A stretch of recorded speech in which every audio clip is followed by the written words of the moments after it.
Hey, I'm Brad from Sun Outdoors, and today I'm going to show you how we make our eggnog.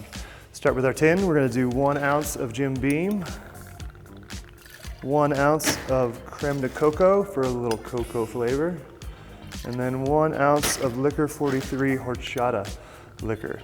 Then we're going to do just 1 egg yolk. So crack your egg yolk. We're going to scoop ice in there, and then shake till frothy. You want this one to shake pretty vigorously because you want a good consistency and get that egg yolk all beat up. Then we're gonna scoop some ice into an old-fashioned glass and strain on top. Has a nice thick consistency from that egg yolk.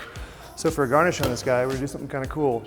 Just take a simple little bev nap, put it over half the rim with some cinnamon, and just dust the cinnamon on top. And when it's over, we're gonna have a little half moon. And that's our eggnog from Sun Outdoors. Cheers.